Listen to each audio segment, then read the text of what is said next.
Going live. It's on air. Okay, good. So what I was about to tell Phil was that we'd had a very good meeting yesterday that Robert and I attended at Brooklyn Law School. We have, as one of our major projects, we've had these dotNeighborhoods we're working with the city to set aside those names and develop them with various public interest entities in the neighborhoods. And we've been working with Brooklyn Law School, the community development clinic over there, and they've had a meeting with City Hall, and it seems City Hall is pretty much agreeable that they certainly want to look at a plan for just making these neighborhood. They have said they have indicated that they set aside these neighborhood names, and they're looking for a process for determining who gets what name under what circumstances and things of that sort. So the Community Development Clinic in Brooklyn Law School has been had a meeting with us yesterday, and we were talking about how we do that. You know, how do we make a process up that's not overly burdensome and enables people to participate in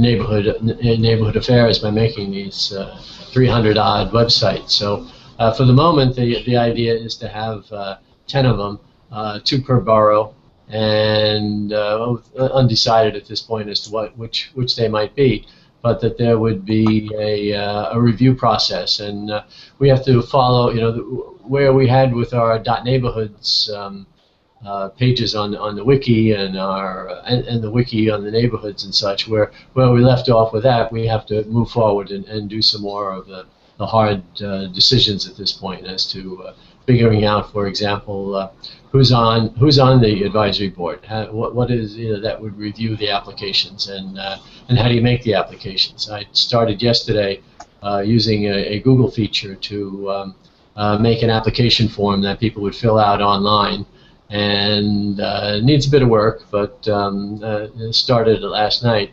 And then, so with the idea being that people would be able to fill out this form online, indicating the name they're looking for, who they are, connecting, their connect information and such, and answer a number of questions that were about how they would operate it, and then have that form, once it's completed, sent to a panel of some sort that would make it agreeable for who would agree that this was or wasn't an entity that was responsible in the public interest and would be working for that. And so it was a very good meeting, I thought. And there's a oh, very good, Robert.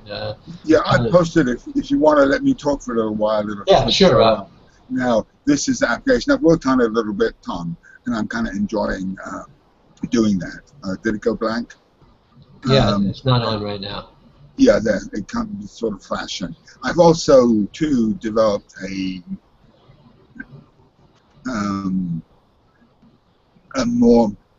complete list of the neighborhoods, an easier list. It's from my database, and I haven't completely checked it.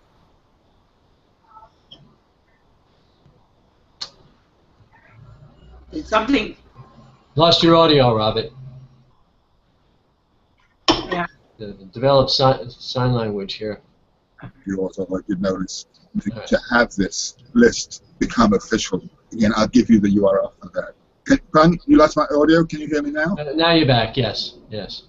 Okay. Can you see the thing that I'm? Now I see the list. I'll send you the link for it. Okay. Good. Okay. Good. All right. So.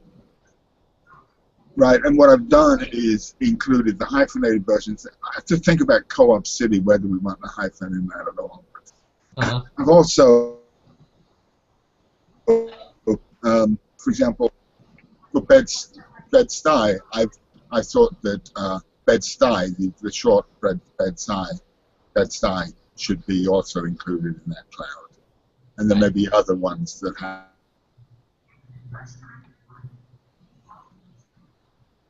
long names that have, correspond Jeff, and also correspond to. One thing was interesting is that you had one thing that I noticed you had was Homonoc houses or Homonoc homes, and I had Homonoc with OK, so I checked it, and it is good to know.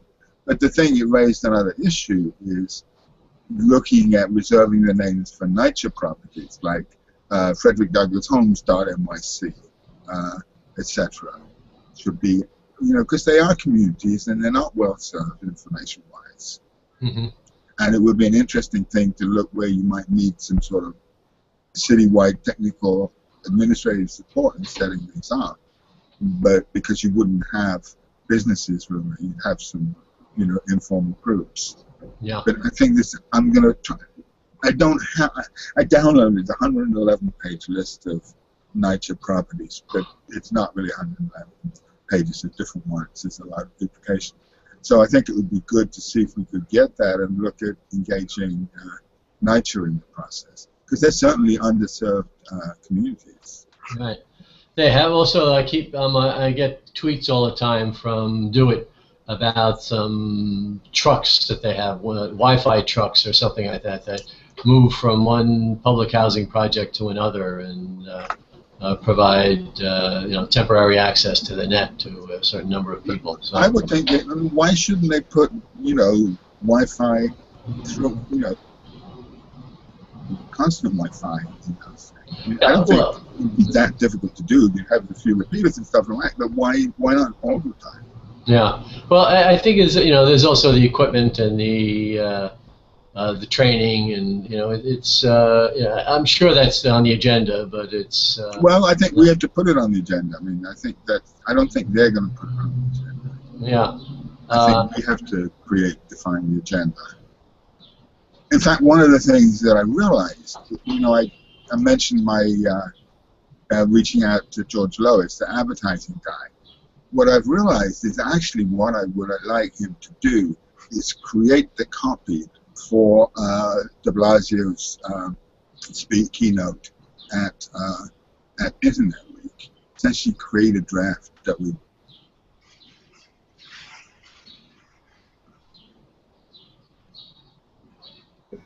sell it to Bloom. But, because apart from the fact that nobody really knows about it, there's also this thing that I keep coming up with is the issue of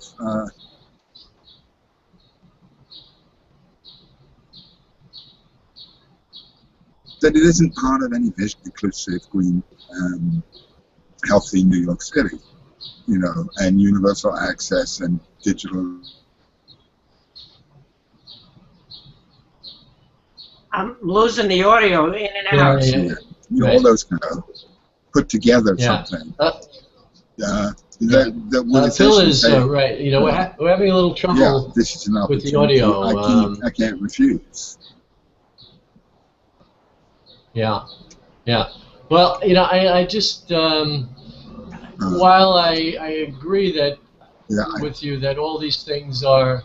Can you hear me now? Are we all right? Do we have good audio? Robert? I hear you, Tom, but I don't hear. Yes. Yeah. Okay. I can hear you. I haven't had any problems hearing you. Okay. Well, while I agree with you that all these things are appropriate and necessary, I'm just not sure how far, how full our portfolio is on these things. So well, I think we have to develop it. I think looking at that May 19th, I think it is. Yes. Yeah.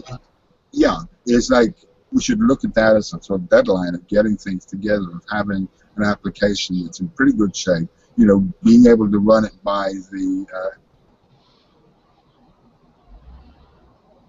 Now we lost you again. The meeting's on the 14th, right? The advisory board meeting. The advisory board meeting is on the 12th, and I think there's a separate the following Monday. On the 12th, so. The following, we should have that dotNeighborhoods. So I think we should focus now. I know there's a broad range of things that we can do here, but can we maybe for a few minutes just focus on the neighborhoods and where we stand in terms of developing an application for that, which is something that's been requested. Right. No, I think it's clear that that's what we need to do. And I say I've been developing it. There's a lot of things I think can be added, and I've also figured out you can do paragraph thing so people can put descriptions and stuff like that. Like things, for example, like find out what their relationship is with the neighborhood, and also look at what organizations they would be partnering with. I think, and what, how much do they know the digital landscape of the neighborhood? How is it adequately wide? Are there pockets?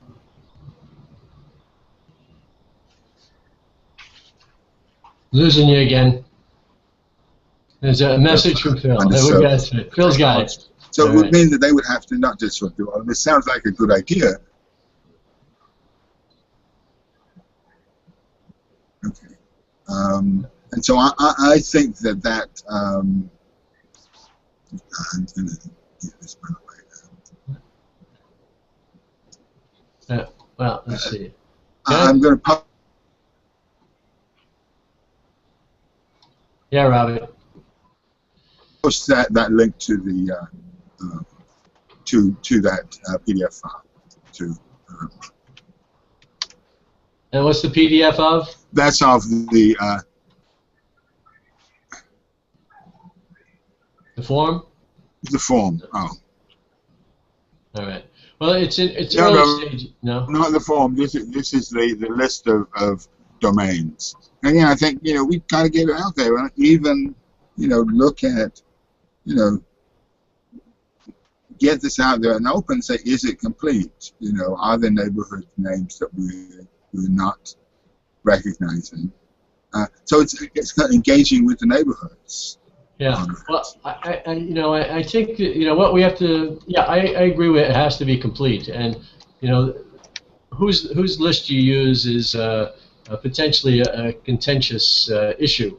Well, that's why if we put out a draft, then we've got to develop a consensus.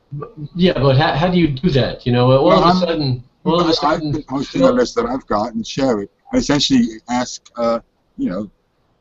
Jeff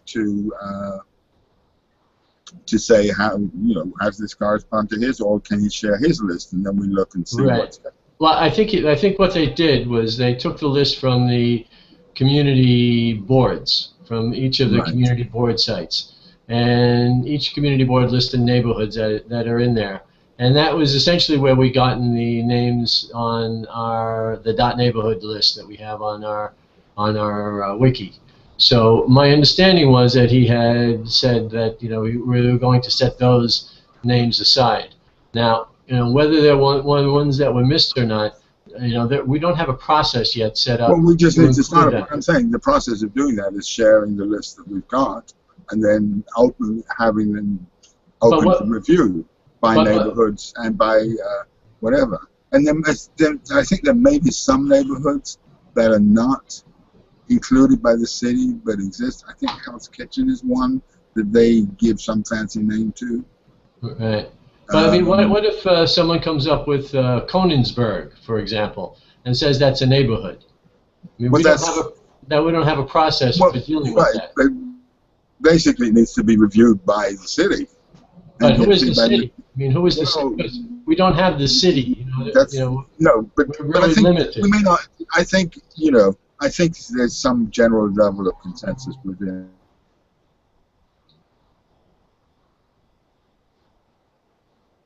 City Hall, as far as what neighborhood process in terms of a neighborhood-based governance of how do you actually engage a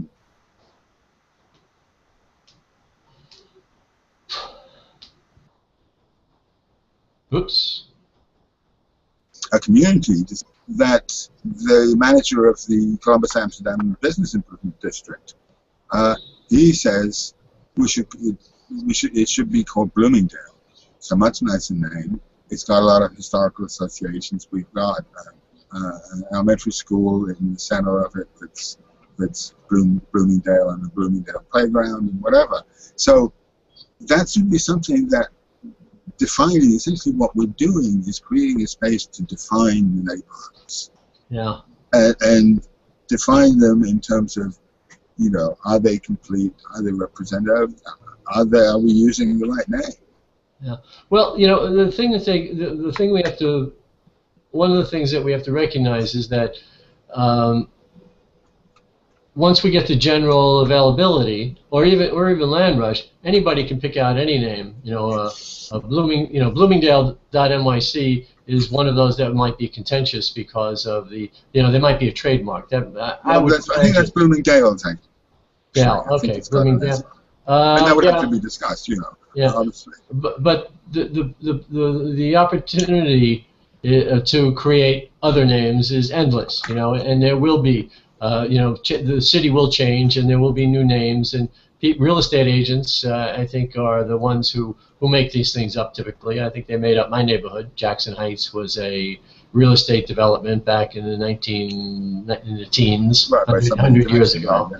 And so I think this will happen, but I think that for the moment, I think we certainly don't want to miss anybody, because the inclusiveness of the neighborhoods is something that will make this thing a workable proposition, that will make the neighborhoods that will institutionalize them in a sense. Right, but I think.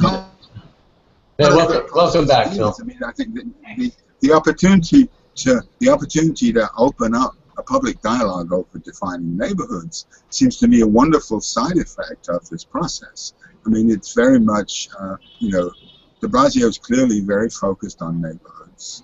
Right. This is a way of him to engage, for the city to engage with the neighborhoods and look, and essentially, out of that, and some of the things that I'm asking too, I'm adding on that question there again in terms of how well the applicants are engaged in the neighborhood and what they know about the neighborhood, whatever, is to kind of set up a process of assessing the neighborhoods. And that, I think, would be a wonderful side effect. Assessing them in what context? How do you mean? In assessing them in terms of defining them, assessing their digital access and conditions, getting to understand some of the economics and whatever kind of characteristics, which are all sort of available out there in different open data sets, but aren't very easy to look at. So I think that, particularly, I think the digital access, and poverty too, would be an important issue to look at, poverty and discrimination or conflict or whatever, to not just be a promotional thing for the neighborhood to try to sell more upscale housing, but to be something that really looks to the well-being of the neighborhood and recognizes that. Right. There's a forum to look at that. All right. So we know that we need a list. They have a list. We need to make sure that that's a up-to-date list, that we're not. I'll send in my list, and I'll double check with yours too, and then ask for them to share their list. I don't think they have a list. The city does not have a list. The city, I know the city doesn't. The city, different departments have a list. Different departments have lists to meet their needs. But in order for them to do this, they need to compile a set of lists. And when they've got one, they've got the list from the community boards. They've accepted that one for the moment. Okay, but I'm saying, so let them share that. I've got all the ones from the community boards in. I may have a couple of others. But we need to get consensus on that. We need to, and it's a simple process, basically, of comparing lists and opening it to public feedback, so that if we've missed things, people will say, "No, you missed that." I was looking at the list that you put up before, Robert. Right. And there's one edit, I think, for the Bronx. I saw Bronx Neck, and I think that actually the Throgs has got 2 G's in it. The bridge only has 1, but the town has actually got 2. Oh, interesting. And it's crazy. It's off topic here, but the reason the bridge only has 1 G. Yeah. Robert Moses, when they were coming up with the signs, somehow limited the amount of letters that could be on a destination sign. So they dropped the G, one of the G's in Throgs Neck. I will fix that. Okay. So then the neighborhood is 2 G's, right? Yeah, as far as I know, yeah. I'm from Throgneck with I two was Gs. double. I was looking at a Right. reference on that, but it's good to know that. Yeah. Yeah. And these are the kind of things we need to know. We're going to give out names. We need to know. We need to be clear about what. Right. All right. So we definitely need to keep that list or make that list up to date. But just if we tell the city we want their list, I know the Department of Finance has 274 names in their list, and that's because of some issue where city council members call up and they say, well, we want certain information about our neighborhood, about housing that they're being asked, and that Right. serves their need, and Right. there are other needs. So I think we have, we'll absolutely compare, include from the list you have of things that may be but missing. But I'm a little anxious about the process of riling people up and saying, I want my neighborhood in there. Why isn't my neighborhood there? No, but I think quite apart from that, I think that would be. I don't expect it would be a big thing, but I think if it did happen, it wouldn't have to be a problematic thing, provided it's done in a, there's no need for antagonism. It's useful, and as far as making a list, I think it's saying that this is the list that we have compiled. How does this correspond to you? What could you share yours or whatever? And that's not. I don't think that's imposing on it, but I do think that sort of as a general perspective, we should be supportive of the inclusion of neighborhoods that may not be adequately recognized by the city. It's not like they have an ongoing process of reviewing, defining the neighborhoods. Right. And I think it would be good for the city council to be informed on this. Whether they're missing. I've got in my database. I've got the council manning district, provided it hasn't changed. I know that there were some changes in the representation of this. I think, Robert, that we have to recognize that there's always going to be new neighborhoods, and they're not necessarily going to be included, and they're not going to be representative of the people in those new neighborhoods. That may be going. I don't think we have to be worried about it. I think in the time between now and when the city reserves some names, it's time for a little open air and awareness about this and some comments. It wouldn't have to be, I mean, if a neighborhood, if somebody suggests a neighborhood that's not in the list, the city can just reserve it. It's not going to hurt to do that. It depends. And then you're making it much complicated. It's a very simple process that they could do that. I mean, and again, Cokeville. Is that I suggest Cokeville. That was what Jackson Heights was referred to at one point because of an issue that we have. They're going to reserve I think name. I think it would be fine. In fact, on your questionnaire, your survey about domain names, I think that would be a good opportunity for you to be able to put in Cokeville.nyc. I'm going to step away for a second. Yeah. Okay. All right, Phil. So there is feedback. It doesn't have to be problematic feedback. Yeah. It's just participation. I mean, again, the project is very committed to citizen participation in neighborhoods, strengthening neighborhoods, and a focus on neighborhoods rather than on commercial interest. Right. I know. I'm just, expand the role that trying to get the form done properly is a significant task. I think it'd be fairly straightforward. I think the application, looking at it and going over it, I think it would be quite easy to get something that's a good starting point that covers most of the bases. All right. Do we have a link here that we could look at that? Do you have for which? For the application? Yeah. Where we stand now. Yeah. Hold on.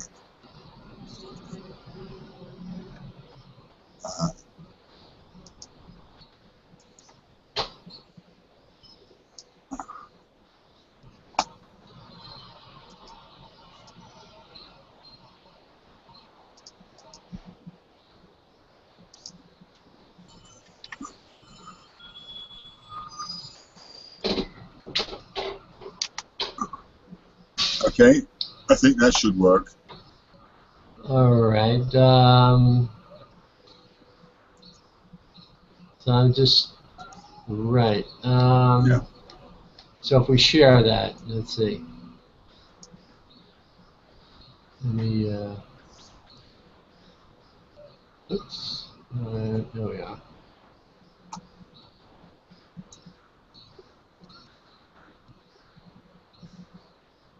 So Phil, what we've been asked to do is, in working with the Brooklyn Law School folks, the community development clinic there, try to come up with a form that will simplify the process and enable people to select a neighborhood and describe how they're going to fruitfully and efficiently and democratically, perhaps, run the .nyc name, so or the neighborhood name, and so we kind of started on it here, and I guess it's really not worth putting. I don't know if we put it on the screen. You can't really read it there. You really have to go to it individually, I think. Yeah. And so if you're interested, Phil, and have some thoughts, I'd be more than delighted to provide access to you to to provide comments and or to edit this thing in some way or another. So have you shared with the Brooklyn Law School? Yes, they're able to access it at this point, but they're going to be very busy in the next week, so it would be nice if they have the opportunity to look in. But right, it would be nice if we can really make some headway. Yeah. By the next meeting, it would be nice. By the 12th, it would be good to do this. Yeah. Now, I think, by the way, one of the things I'm noticing is that by adding some of these things, it's making it more, a longer application process. But the other side too, one of the things I realized about that is that it's actually making, having the applicants realize that this is something that is a serious project. Just jump into. Just in terms of access, you have the URL you put up is right. Phil. Have you clicked on that, and are you able to see that or not? Yeah, it keeps coming on and off. I can see it and I can read it fairly clear. On the screen or in the top right corner, you have a thing where of that page. In the top right corner of that page, do you see the option of edit this form? I saw it before, but I keep getting, okay. Yeah, it says edit this form, the top right. Okay, that's important to know because it means that in sharing the form, you're giving anybody the ability to edit it. Yeah, I see it, and I see it from the top to, I guess, half the page. The last thing is organization mailing address. Right. Now as you're going down, I'm sorry, Phil. My question, maybe wasn't clear about my question. When you went to the page itself, when you followed that link in the comments, could you see the edit this form? I'm not seeing I'm just looking. What I see is the screen that keeps switching with you and Tom. No, what I'm saying, can you go to the screen, which is that link that I last posted? On the right. Does he have the group chat up? Do you have the group chat? Press the blue thing with the lines on. Where is that? On the left. All the way top left. Okay, I did hit the chat. You'd have to repost it, Robert. His is probably empty at this point. Is it? Can you see it? I hit the upper left where it said chat and it had a 1 in it. I clicked on it. The 1 went away, and I have that form. What is your name of your organization? No, do it again so that there should be a group chat column on the right. Group chat. If you go over to that blue thing at once, it should. I hit the blue and it changes. It makes it small. It just widens the screen. It's the same view. I'm seeing the same view. but there's a column on the right. You don't see a column on the right? When you narrow it, when you click on the blue, it narrows the. You kind of toggle the blue on and off. When you, it makes the. There's a group chat that comes up in the right column that Robert is referring to. Okay. So he'd like to. He would like to get to the point where that's there. But I think the answer, though, Robert, is that there is not at this point an open edit for anybody. It's only to people who are invited to edit can edit, and I don't even know the element of whether it's. Let me check on the.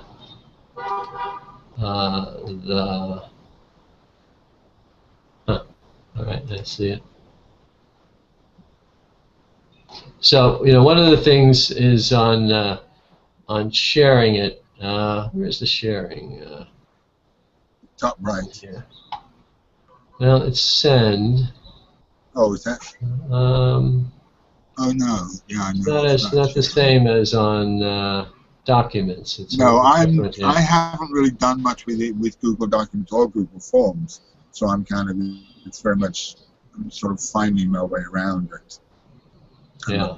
But I think I see how it works, and I think it could be quite good.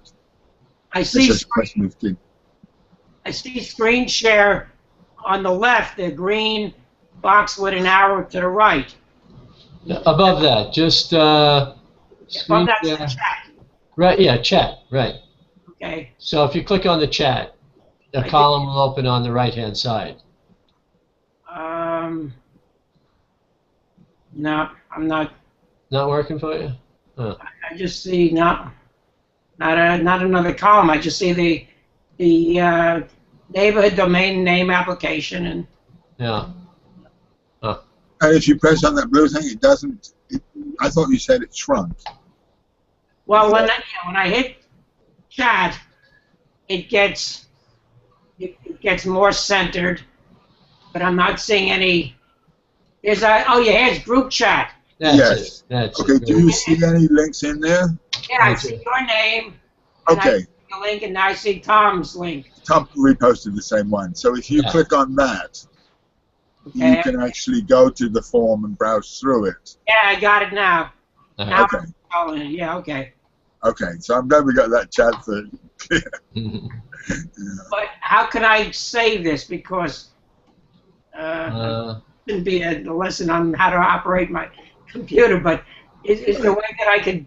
Well, one of the things you can do is email it to yourself. Okay. Let's see if I can copy it. Yeah, that's I think the simplest. Yeah. Surest, at least. There might be an easier way. But yeah, I'm just not seeing the controls here for some reason to the sharing features. Right. And that's odd. Yeah, I guess you invited me. I mean, you invited me. I don't know what you. Yeah. Yeah, we'll learn about this. These are important. In a minute. I'll be right back. 1 second, fellas. All right, I'm back now. And it may well be some way when you're. All right, I'm back. I cut myself off. Okay, so you're back. So no, it's interesting, these forms. I've done a lot of work with forms. I really love forms. So I'm hoping we can really, it's flexible enough that we can actually get people to ask the questions that we need to ask and see, what is the relationship of these organizations to the neighborhood, and to what extent are they aware of the different facets of it? Because again, the ones that they had suggested to start with were things like Times Square and essentially downtown Brooklyn, that were basically sort of big organizations, and not really sort of neighborhoods as such, more like districts, business districts, right? That should help. Thank you. Hey. Copy it. You got to go into the you've got to go into File, and Oh, okay. then it allows you to add collaborators. Okay, good. There. Good, So I'm gonna wait for a second. Oh, you probably okay. Phil. Yeah, I'm just making sure I don't lose this. Right. Let's want to share this with Phil. So. Yeah, I don't know how. What, I'm thinking about the quality of our presentation here on YouTube. Hello, YouTubers, and I'm not thoroughly convinced we'll have a massive audience. Or oh, I don't think it's important to have a massive audience. I think if we have a small audience is good. The keeping, we're still looking at really. The conversation is mostly within the advisory group and sort of people in the area. And again, with the Brooklyn people, and we can email this out. Even Jonathan maybe would be interested in looking at it. It's more a few influential, significant people as we sort of build this conversation and the discussion about what this application. Because I think the application is the key. Yeah. Well, for the moment, it's one of the things beyond that is the technology element of how they're able to do this, and maybe we should put that. That should be an element in the. Yeah, I mean, I think we should encourage. How are you capable of encouraging neighborhoods to use these facilities, collaborative documents and hangouts and whatever, to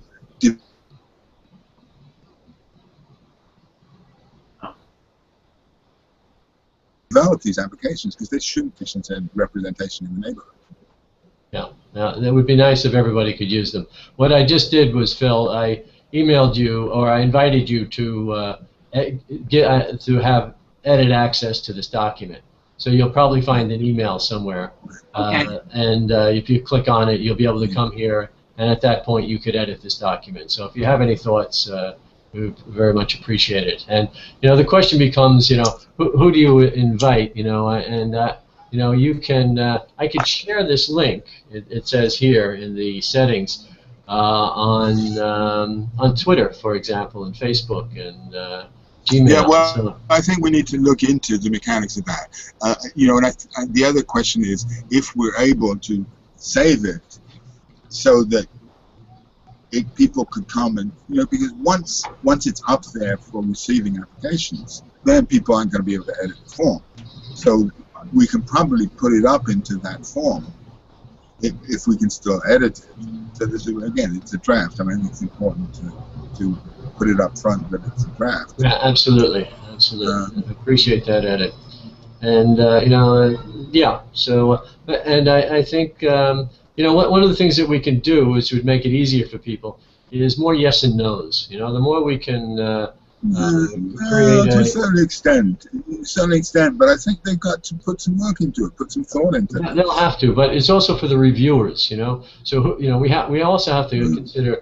We don't want to give 100 pages of text to a reviewer and say, "Tell us what you think." But if it's a 3-page document or something like that, I think that would be not at all inappropriate. If you look at an organized and formatted. Right.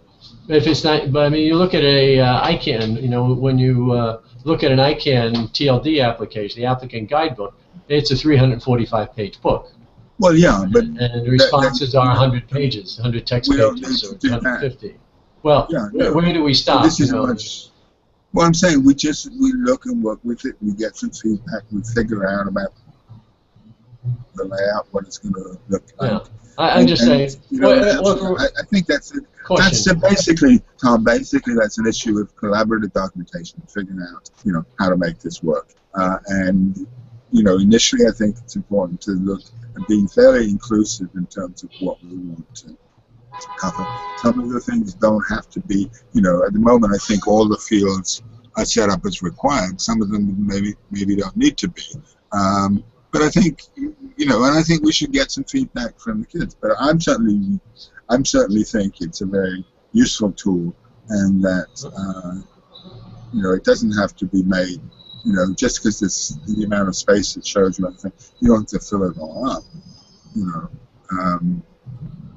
I think, you know, and again, this makes the process something that's so much more. I think it's important to make the process something that's a pretty collaborative process, and one that gets input from different people within the neighborhoods. Yeah, it'd be nice if we could, on that first question, have a drop-down menu. And I haven't seen the capacity for drop-downs yet. You can do that, but I doubt that it will be able to have 350 options. If countries, you know, you can always. Well, you can limit it to you have a subset, the boroughs. Maybe I can take a look at it. I don't know the domain name, but the name of the neighborhood. You could do that. Again, it's one of those things that I'd have to learn about how these Google Forms work. And it may not be. It may be fairly easy to do it, but it may not. If you have to sort of add one name at a time. Yeah. During the thing, it'll take some time. You know, I mean, it can be done, but it's. Well, the only thing that it eliminates is the chance of someone entering Koningsberg, you know, or Lowenhauptville, and creating the necessity for someone to go through that. You know, more people to do. I don't see any. That it creates any work. All it does is it brings the attention of saying that it essentially, you know, lets us know that there's an application for this thing, and then Jeff and whoever inside City Hall can figure out whether they should at least provisionally reserve that name. Right. That's not a. I think that decision. But I think that process though is not necessarily within City Hall at this point. You know, from what I've understood in terms of the preliminary thinking is that there's this advisory entity that we have to be very, very careful on. Which advisory entity is this? That reviews the applications. Well, yeah, but that's, you know, right. But in the present, you know, as far as agreeing whether a name is the name of a neighborhood, I think that's a separate issue. Whether the application is competent. Just a moment. Hello. Maybe you have the wrong number?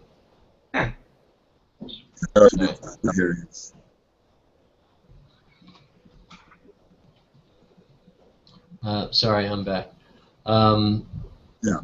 The issue. I mean, the issue of whether a neighborhood name is valid is a straightforward one that the city can deal with. The issue of evaluating the application, that's what needs the group, whatever group it is, the neighborhood's commission. But if we limit it, you know, if we come up with a prescribed list of names, I don't think we need to. I don't think that. Then you don't have the problem of the Lowenhauptville, because you can't do that.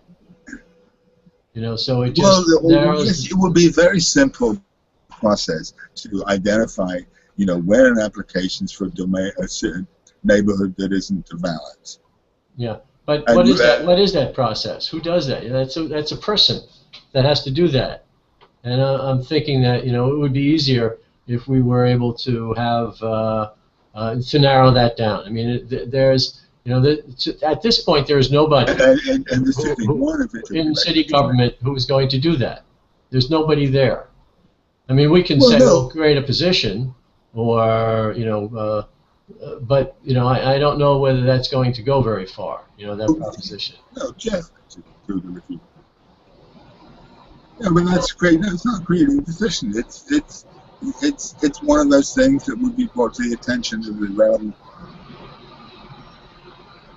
city council people. You know, whatever would do it, but it's not. It's a straightforward thing and a useful thing to include. Well, if it's easy to make a drop down, I would think that might be useful. But in any case, this is as far as we've gotten in terms of developing the form. There's a lot more that needs to be done, and anybody who's listening in here who would like to have edit access can reach us. There should be a way to reach us. I presume there is on a form that you can. Yeah, they can reach them through you. Right. That's it. Yeah, I'm sure there's a way to request edit access here somewhere, and if you're interested, you'll find it. How's that? It's you're not interested enough to find it, then you're not interested enough. You can tell we're not elected officials. You can't say that if you're elected. But So, yeah. Well, look, it's actually after 5, so I don't know how much okay, longer very we good. need to go. But Yeah, I think I think we've got this started, and I'm certainly going to keep working on the application, and certainly welcome any input. Good, good. Any, you know, the simple, yeah, let's keep working on it. So, Okay. Phil, I guess that's, Phil, thank you so very much for joining us. And any last words? And No, just on a personal side, if you're looking to relocate, think about Bay Terrace or even Bayside. okay, Right. very good, very good. Yeah, well, it's actually the other thing too is to mention, just as a sort of context for this, is that both Jonathan Askin at Brooklyn Law School and you, Tom, are going to the ICANN meeting in London, and this could really, you know, this whole process, I think, is something that could really be something that's presented there of how we're doing it and what other cities could be doing and or are doing about respecting and supporting neighborhoods. Yeah, actually, yeah, it's a very good thought. I was just yesterday, or last night, as a matter of fact, might have even been too early this morning. I did a post about how they are doing the small businesses in London, which I just put up the URL for, and so I was thinking that in London maybe we could have, you know, we could give a presentation on what we're doing with the neighborhoods, and someone in London could say, this is what we're doing with small businesses. And because I think the London project with dotLondon does better for small businesses. If you want to take a look at that when you have the opportunity, it's you know, more inclusive of small businesses, the existing names, the way they're doing it in London. So, you know, maybe we can make that improvement here, and maybe there are others who have good ideas from Madrid or Barcelona or whatever that we can share, and so that would be excellent. And I will bring in Jonathan on this conversation and hopefully engage him in some way or another. And with that, any other last words? No, that's all. Good. Well, I will stop. I will press the red broadcast button and stop.